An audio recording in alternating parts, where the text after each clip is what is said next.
এখানে চেয়ারত বসে থাকো বা বসে থাকো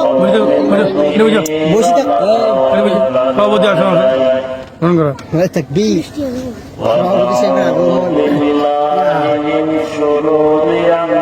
ছাড়বে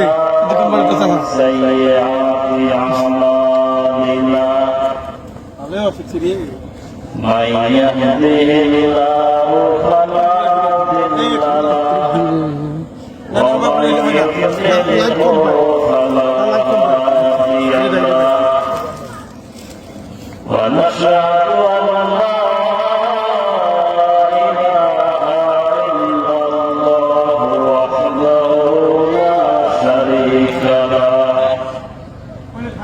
ونشهد أن سيدنا وسندنا ونبينا ومولانا محمدا عبده ورسوله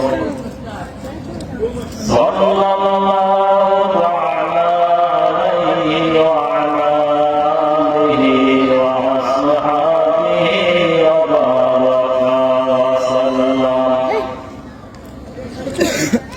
وبارك وسلم تسليما كثيرا كثيرا أما بعد فأعوذ بالله من الشيطان الرجيم بسم الله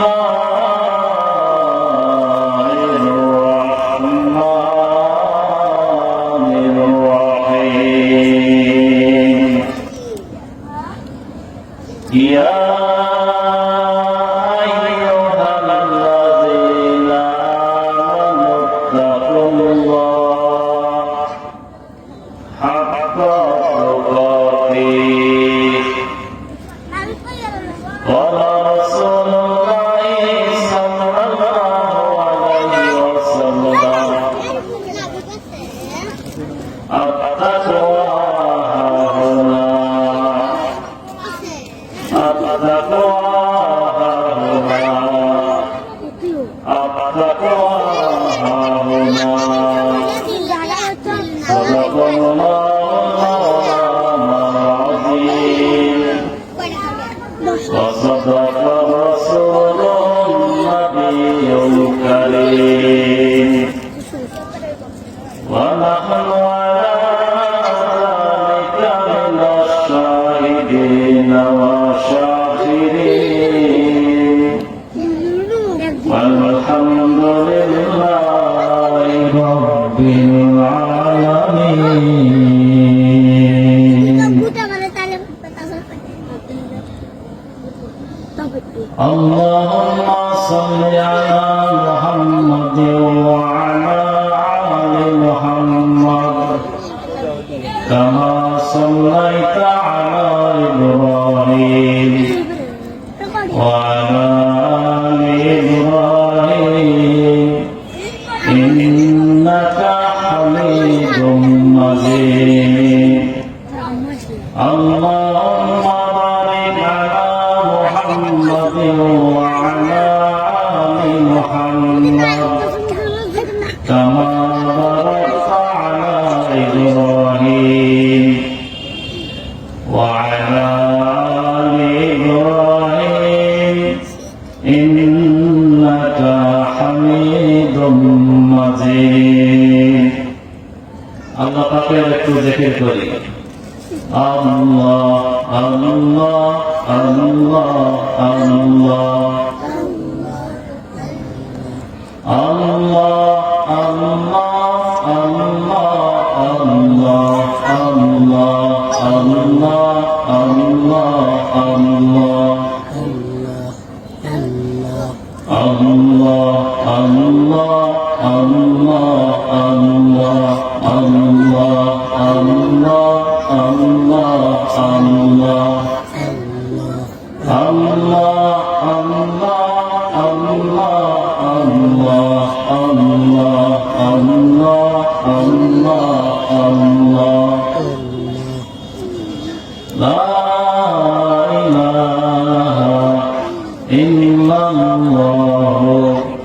মুহাম্মাদুর রাসূলুল্লাহ সাল্লাল্লাহু আলাইহি ওয়াসাল্লাম।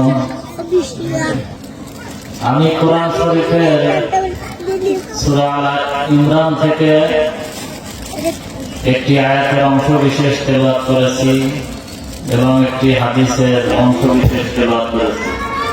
আল্লাহ পাক যদি তৌফিক দান করেন কিছু কথা বলার চেষ্টা করব। ওমা তাওফীকি ইল্লা বিল্লাহ।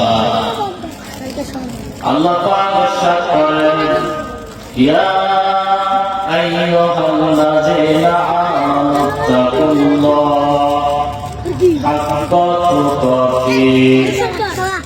আল্লাহ পাক ইরশাদ করেন, হে আমার ইমানদার বান্দারা, তোমরা আমি আল্লাহকে ভয় করো। শুধু ভয় নয়, ভয় করার মতো ভয় করো। অর্থাৎ আল্লাহ পাক এখানে ইমানদার বান্দাকে তাকওয়া জ্ঞান অর্জন করার জন্য নির্দেশ দিয়েছেন।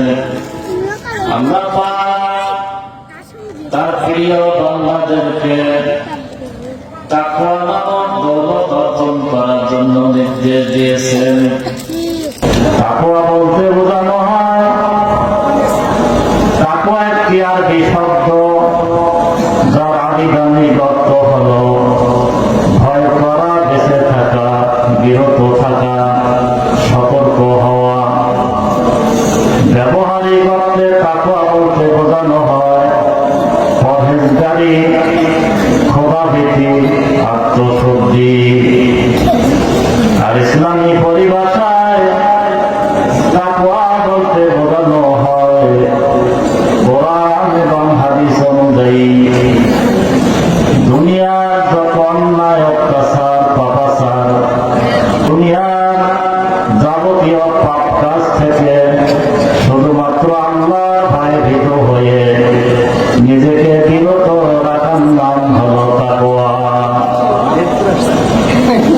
তাকওয়ার সংজ্ঞা দিতে গিয়ে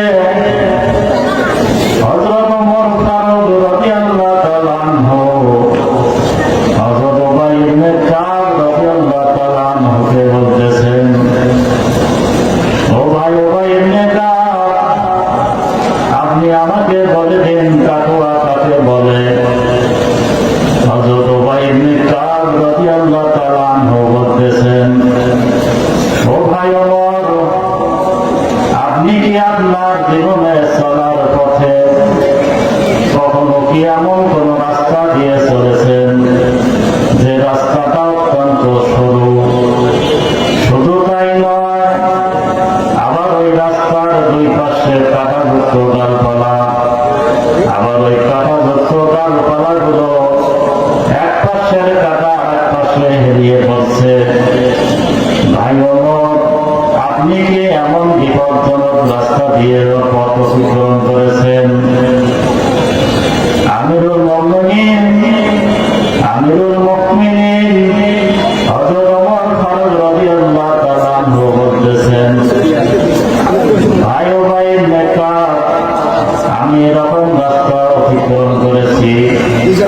হযরত উবাই ইবনে কাব রাদিয়াল্লাহু তাআলা আনহু বলতেছেন, ভাই ওমর এরকম রাস্তা যখন অতিক্রম করেছেন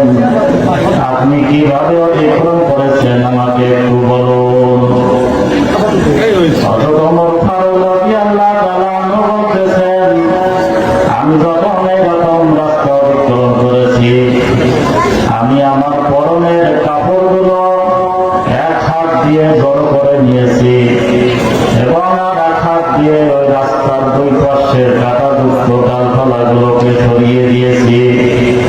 এরপর অতি সতর্কতার সহিত আমি রাস্তা পার হয়েছি, যাতে করে ওই কাঁটাযুক্ত ডালপালাগুলো আমার গায়ে লাগাতো দূরের কথা, আমার পরনের কাপড়কে যেন স্পর্শ না করতে পারে। এত সাবধানতার সাথে আমি রাস্তা পার হয়েছি। বলতেছেন, ও ভাই ওমর, এর নাম হলো তাকওয়া।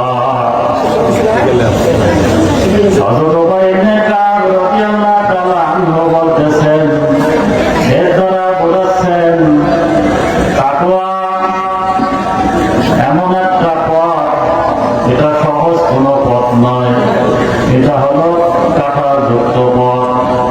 এ পথে চলতে গেলে হাজারো কাঁটা আপনার সামনে আসবে, হাজারো গুনার কাজ আপনার সামনে আসবে। আমরা যদি এরকম গুনার কাজ থেকে নিজেকে খুব সতর্কতার সহিত নিজেকে বিরত রাখতে পারি, তাহলে বোঝা যাবে আমার মধ্যে তাকওয়ার গুণ অর্জিত হয়েছে। তাকওয়া এমন একটি গুণ, যে গুণ অর্জন করলে পরে বান্দা আল্লাহর ওলি হয়ে যায়। তাকওয়া এমন একটি গুণ, যে গুণ অর্জন করলে মানুষ দুনিয়ায় সম্মানিত হয় এবং আখিরাতে জান্নাতের মাধ্যম হয়ে যায়। হযরত আবু হুরায়রা রাদিয়াল্লাহু তাআলা বর্ণনা করেন, আমরা নবী করিম সাল্লাল্লাহু আলাইহি ওয়াসাল্লামকে জিজ্ঞাসা করলাম, ওগো আল্লাহর নবী, দুনিয়ার মধ্যে সবচেয়ে সম্মানিত ব্যক্তিকে? আল্লাহর হাবিব জবাবে বললেন, দুনিয়ার মধ্যে সবচেয়ে সম্মানিত ব্যক্তি হলেন সেই ব্যক্তি যে সবচেয়ে বেশি আল্লাহকে ভয় করে। শুধু তাই নয়, নবী করিম সাল্লাল্লাহু আলাইহি ওয়াসাল্লাম আরো বলেন, যে ব্যক্তি যত আল্লাহকে ভয় করবে, জান্নাতের মধ্যে ওই ব্যক্তি আমার তত কাছে থাকবে। এর দ্বারা বোঝা যায় তাকওয়ার কত গুরুত্বপূর্ণ। তাকওয়া অর্জন করা প্রত্যেক নর এবং নারীর জন্য ফরজ। তাকওয়া এমন একটি গুণ, যে গুণ অর্জন করতে পারলে হাজারো গুনার পরিবেশে থেকেও আল্লাহ পাক ওই বান্দাকে গুনাহমুক্ত জীবন যাপন করার তৌফিক দান করেন। তাকওয়া এমন একটি গুণ, যে গুণ অর্জন করতে পারলে মানুষ আল্লাহর ওলি হয়ে যায়, আল্লাহর বন্ধু হয়ে যায়। তাকওয়া এমন একটি গুণ, যে গুণ অর্জন করলে মানুষ গুনাহমুক্ত জীবন যাপন করতে পারে, গুনার পরিবেশে থেকেও নিজেকে গুনাহমুক্ত রাখতে পারে। তাকওয়া এমন একটি গুণ, যে গুণ অর্জন করলে পারলে, যে গুণ অর্জন করতে পারলে মানুষ মুত্তাকি হিসেবে পরিণত হয়। আর মুত্তাকি বান্দাকে আল্লাহ পাক ভালোবাসেন। আল্লাহ পাক ইরশাদ করেন, ইন্নাল্লাহা ইউহিব্বুল মুত্তাকিন, আমি আল্লাহ অবশ্যই মুত্তাকি বান্দাকে ভালোবাসি। আল্লাহর হাবিব মুহাম্মদ রাসূলুল্লাহ সাল্লাল্লাহু আলাইহি ওয়াসাল্লাম সাহাবীদেরকে উদ্দেশ্য করে বলেন, ও আমার সাহাবীরা, তাকওয়া থাকে হলো মানুষের অন্তরে।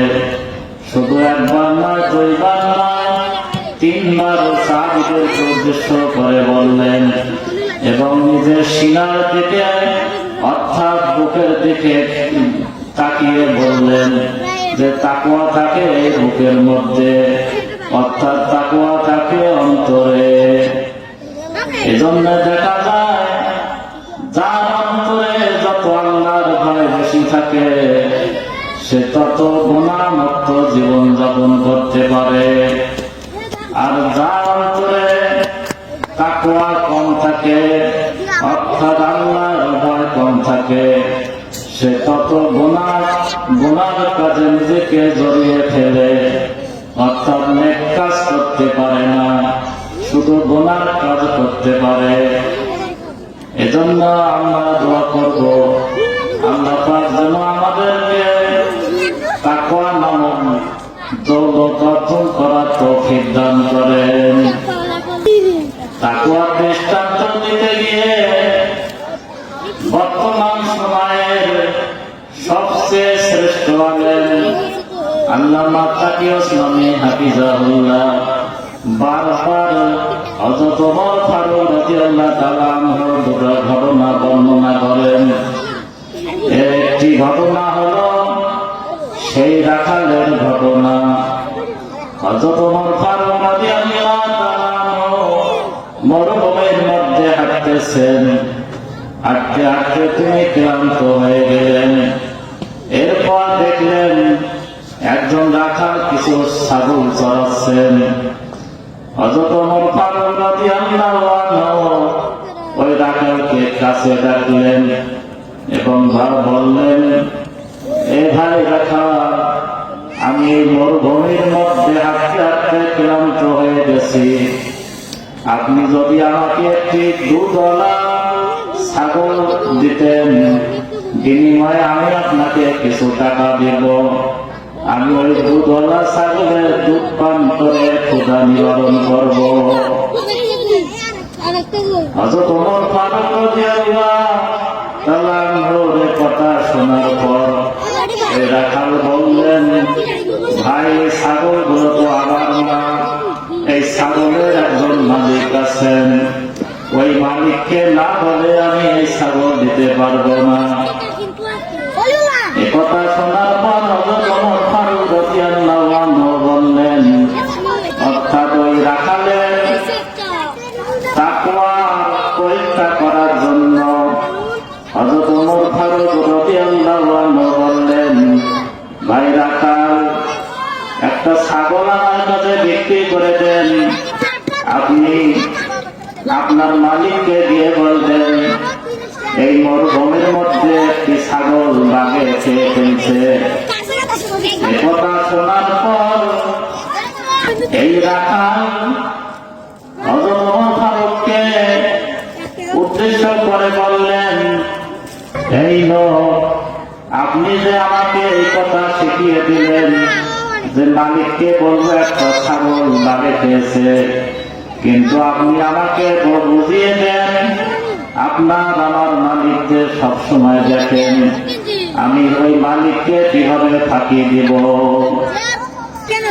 একজন রাখালের মধ্যে, একজন সাধারণ মানুষের মধ্যে আল্লাহর ভয় কি রকম, এই যে একটা ভয়, যে ভয় তাকে ছাগল বিক্রি করা থেকে বিরত রাখে, যে ভয় হযরত ওমর ফারুক রাদিয়াল্লাহু আনহুর কাছে একটা ছাগল দেওয়া থেকে বিরত রাখে, এই ভয়কে বলা হয় হাক্কাতুকাতি, অর্থাৎ ভয় করার মতো ভয়। হযরত ওমর ফারুক রাদিয়াল্লাহু তাআলা আনহু তার চিরচরিত অভ্যাস ছিল তিনি জনগণের দুঃখ দুর্দশা দেখার জন্য রাতের আধারে অন্ধকার রাত্রির মধ্যে ভ্রমণ করতেন। হযরত ওমর ফারুক রাদিয়াল্লাহু তাআলা আনহু সেই রকম এক রাত্রিতে হাঁটতেছেন, চলতে চলতে এক কুড়ি ঘর থেকে একজন মা এবং মেয়ের আওয়াজ তার কানে ভেসে আসলো। হযরত ওমর ফারুক রাদিয়াল্লাহু তাআলা আনহু ওই ঘরের পাশে দাঁড়িয়ে গেলেন এবং চুপ করে শুনতেছিলেন।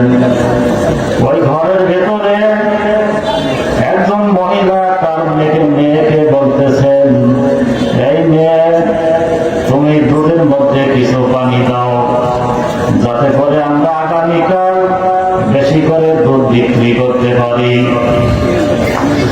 এই কথা শুনে বলতেছেন না গো, ও মা, এখন বর্তমান সময়ে ওমরের শাসন চলতেছেন। হযরত ওমর ফারুক যদি জানতে পারেন, হযরত ওমর ফারুক যদি দেখতে পারেন, কঠিন শাস্তির আওতায় নিয়ে যাবেন। মা তখন বলতেছেন, এই মেয়ে, এখন তো আর ওমর ফারুক দেখতেছেন না, তুমি এই অন্ধকার রাত্রে ঘরের ভেতরে দুধে পানি দিলে তো ওমর ফারুক দেখতেছেন না। তখন মেয়ে বলতেছে, ও মা, হযরত ওমর ফারুক না দেখো, কিন্তু তোমার আমার একজন নাম্বা আছে, উনি তো ঠিকই দেখতেছেন। প্রিয় হাজিরিন, এই যে একটা ভয়, যে ভয়টাকে দুধের মধ্যে পানি দেওয়া থেকে বিরত রাখে, অথচ কেউ দেখতেছেন না। শুধু আল্লাহর ভয়ে যে দুধের মধ্যে পানি দিচ্ছেন না, এই যে ভয়, এই ভয় করার নাম হলো আত্মতুপতি, অর্থাৎ সত্যিকারের ভয়।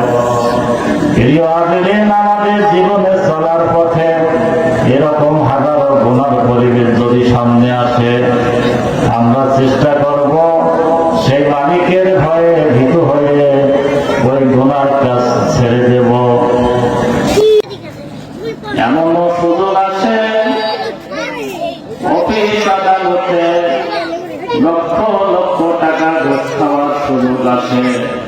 আমরা যদি ওই সময় দুনিয়ার কেউ না দেখো, একমাত্র মালিকের ভয়ে ঘুষ খাওয়া থেকে বিরত থাকি, অথবা নির্জন এলাকায় চার দেওয়ালের ভিতরে অথবা চার দেওয়ালের ভিতরে কোন গুনার কাজ সংগঠিত হওয়ার সুযোগ আছে, কোন গুনার কাজ করার সুযোগ আছে, কোন সুন্দরী রমণী জেনা ব্যভিচারের করার যদি সুযোগ দেয়, প্রস্তাব দেয়, তাহলে আমরা যদি মালিকের ভয়ে ভীতু হয়ে গুনার কাছ থেকে বিরত থাকি, এই নাম হলো তাকওয়া। হযরত ইউসুফ আলাইহিস সালাম তৎকালীন বিশ্ব সুন্দরী বিবি জুলাইখা তাকে ডেকে নিয়ে তার একান্ত কামরায় ডেকে নিলেন। এভাবে ডেকে নেওয়ার পর তাকে জেনা ব্যভিচারের প্রস্তাব দিলেন।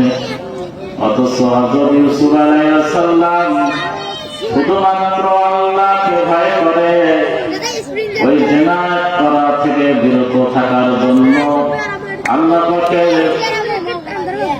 ভয়ে ভীতু হয়ে তিনি একটি দৌড় দিলেন।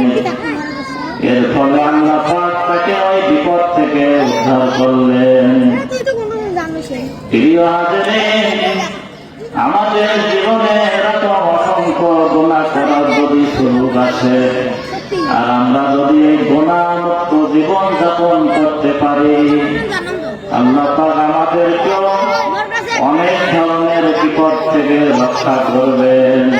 আমাদের জীবনে যদি গুনাহ করার সুযোগ চলে আসে, সুদ খাওয়ার সুযোগ থাকে, এরপরে যদি আমরা সুদ না খাই, ঘুষ খাওয়ার সুযোগ থাকার পরেও যদি আমরা ঘুষ না খাই, জেনা ব্যভিচার করার সুযোগ থাকার পরেও যদি আমরা জেনা ব্যভিচার না করি, অর্থাৎ যে কোনো গুনাহ করার সুযোগ আসার পরও যদি আমরা আল্লাহর ভয়ে ভীতু হয়ে ওই গুনাহমুক্ত জীবন যাপন করার চেষ্টা করি, এর নাম হলো তাকওয়া, এর নাম হলো সত্যিকারের ভয়। আল্লাহ পাক যেন আমাদেরকে এই তাকওয়া নামক গুণটি অর্জন করার তৌফিক দান করেন, এই বলে আমি আমার সংক্ষিপ্ত আলোচনা শেষ করছি। ওয়া আখিরু দাওয়ানা আনিল হামদুলিল্লাহি রাব্বিল আলামিন।